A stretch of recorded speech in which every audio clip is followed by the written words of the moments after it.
Ang kitongin sa Ebanghelyo ay larawan ng lahat ng tao, sitwasyon o kalalagayan, paniniwala at gawin ng pamumuhay na kinakailangang dampiin at haplusin ng mapagpagaling na Ebanghelyo, si Kristo.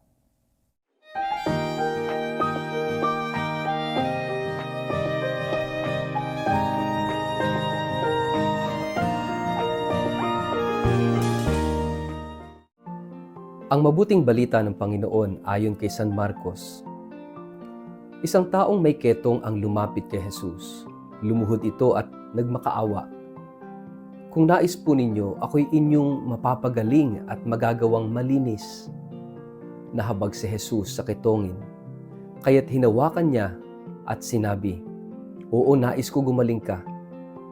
Noon di nawala ang ketong ng lalaki at siya'y naging malinis. Matapos mapagbilinan, agad siyang pinaalis ni Jesus at pinagsabihan ng ganito, "Huwag mong sasabihin ito kanino man, sa halip ay magpunta ka at magpasuri sa pari. Pagkatapos mag-alay ka ng handog para sa Diyos, ayon sa iniutos ni Moises, bilang patunay sa mga tao na ikaw ay magaling at malinis na." Ngunit pagkaalis ng lalaki ay kanyang ipinamalita ang nangyari sa kanya. Dahil dito, hindi na nakapasok pa ng bayan si Jesus. Nanatili na lamang siya sa mga hindi mataong lugar, subalit pinupuntahan pa rin siya ng mga tao mula sa iba't ibang dako. Ang mabuting balita ng Panginoon. Word of the day, hear what God has to say.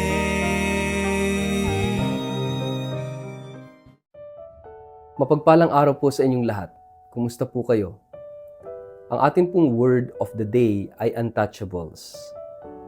Narinig po natin sa ating gospel ngayong araw na ito ang kwento ng isang lalaking may ketong na lumapit kay Jesus, nagmakaawa at sinabing, "Kung gusto niyo po akong gumaling, ako'y gagaling, ako'y lilinis." Sabi ng Panginoon, "Gusto ko, gumaling ka." Mga kapatid, yung mga may ketong during the time of Jesus, they are considered the untouchables. Literally, hindi pwedeng hawakan ang may ketong dahil sila'y nakakahawa. At sa panahon noon, walang gamot ang sakit na ito. Kaya sila ay itinatakwil ng lipunan, sila'y pinalalabas ng lungsod at sila'y naninirahan sa labas ng syudad, outside the walls. At madalas, sila'y nagdadala ng mga bells para kapag narinig ng mga taong walang sakit na merong bells na naririnig, ibig sabihin merong may ketong sa vicinity. So they have to get rid, mag-ingat, no? At sila'y lumalayo sa mga taong may ketong para hindi na ito makahawa o wag silang mahawahan. Literally, they are the untouchables. Physically, hindi pwedeng hawakan. And imagine, kung naranasan natin ito during the time of pandemic, napakalungkot, napakahirap ng sitwasyon kung ikaw yung may sakit, na ikaw ay iniiwasan, pinandidirihan, nilalayuan. Hindi lang ito physical, it is also something psychological or mental, at ganun din sometimes even spiritual aspects ay naapektuhan na rin. Mga untouchable people sa panahon natin ngayon. Sino ba yung mga untouchables sa buhay natin? Baka yung mga wala namang ketong na physically na sakit, no? Kundi hindi ba't yung mga taong nagkakamali, nagkakasala? Minsan mas masahol pa sa may ketong ang turing natin. Kung iwasan natin, kung layuan, kung husgahan, kung ipagkaila. Mga kapatid, yung mga taong nilalayuan natin, iniiwasan natin, itinuturing natin silang may ketong. Pero hindi lang ho tao. Meron ding mga sitwasyon o kalalagayan na pwedeng may ketong. Halimbawa, ang ating lipunan. Yung mga madalas na iniiwasan natin, ayaw nating mahawakan. Ano may mga issues? Ano ba yung mga realidad? No? Like for example, about politics, about corruption. Ito yung mga bagay na ayaw nating pakialaman. Kapag ang simbahan, kapag may pari o obispo nagsasalita tungkol sa mga ito, ang impression agad ng mga tao, bakit kayo nagsasalita tungkol sa politics? Bakit kayo nagsasalita tungkol sa bagay na yan? Dapat hindi nyo na yan pinapakialaman. Para bang dapat yung politics, dapat yung corruption, yung morality doon ay considered untouchables also.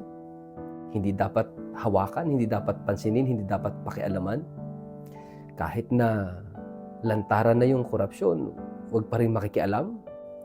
Kahit na lantaran na yung pang-aabuso, huwag pa rin makikialam. Mga kapatid, hindi po yata yun katanggap-tanggap. Because just like Jesus, He touched even the untouchables.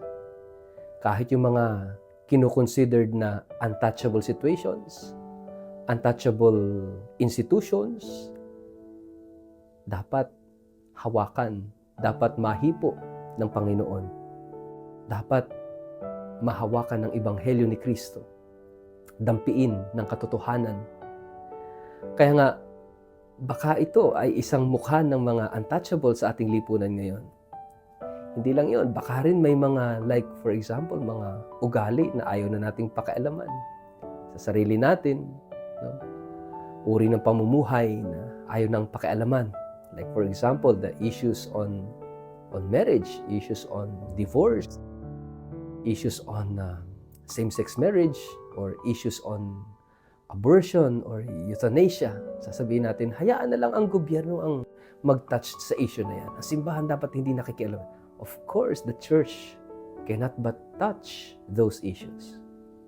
Dahil ito ay misyon ni Kristo. That even the untouchables may be touched by the healing hands of Jesus.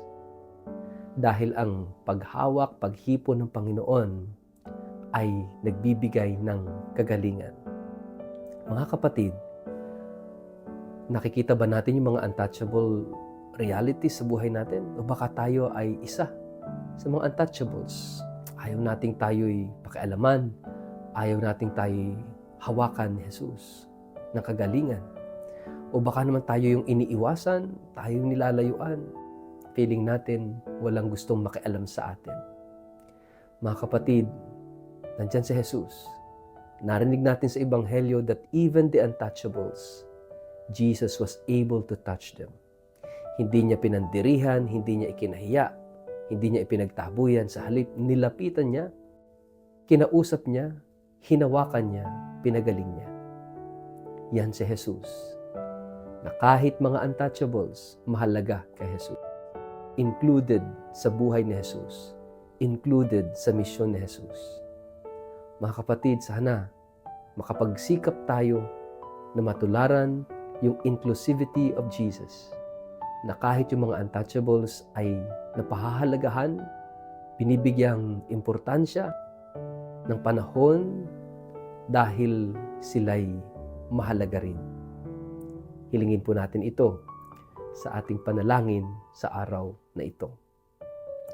Sa ngalan ng Ama at ng Anak at ng Espiritu Santo, Amen. Ama naming Diyos, bigyan mo kami ng pusong katulad ni Jesus, na may puso mapagmahal at mapagmalasakit maging sa mga taong itinuturing ng mga untouchables sa aming lipunan.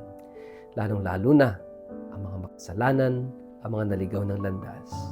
Tulungan mo kami na tulad ni Jesus ay bigyan ng kagalingan ang ketong na makikita sa aming lipunan, sa pamahalaan, sa lipunan. Lahat ng ito'y aming samot dalangin sa pangalan ni Jesus na aming Panginoon. Amen.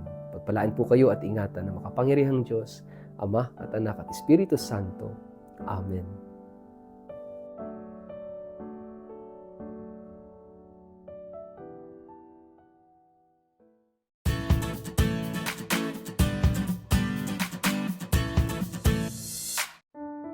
Mapagpalang araw po sa inyong lahat.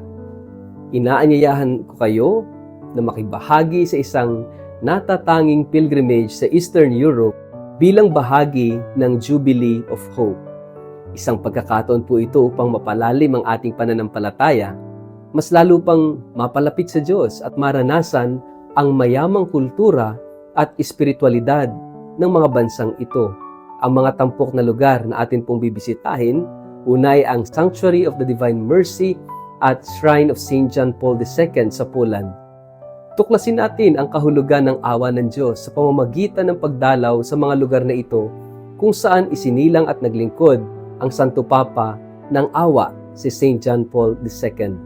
Pangalawa, ang debosyon sa Infant Jesus of Prague o Santo Niño de Prague na matatagpuan sa Czech Republic. Palalimin natin ang pananampalataya sa pamamagitan ng debosyon sa banal na sanggol na si Jesus, na kilala sa pagpapagaling at pagbibigay ng mga biyaya. Ikatlo, yung Marian devotion sa Medjugorje sa Bosnia and Herzegovina. Damhin po natin dito yung kapayapaan at mga mensahe ng mahal na Birheng Maria sa lugar na ito ng debosyon at mga himala. At marami pang mga simbahan at santuaryo sa Austria, Czech Republic, Slovenia, Croatia at Bosnia and Herzegovina. Bisitahin ang mga makasaysayang simbahan at santuaryo na puno ng kagandahan, sining at espiritual na kahulugan.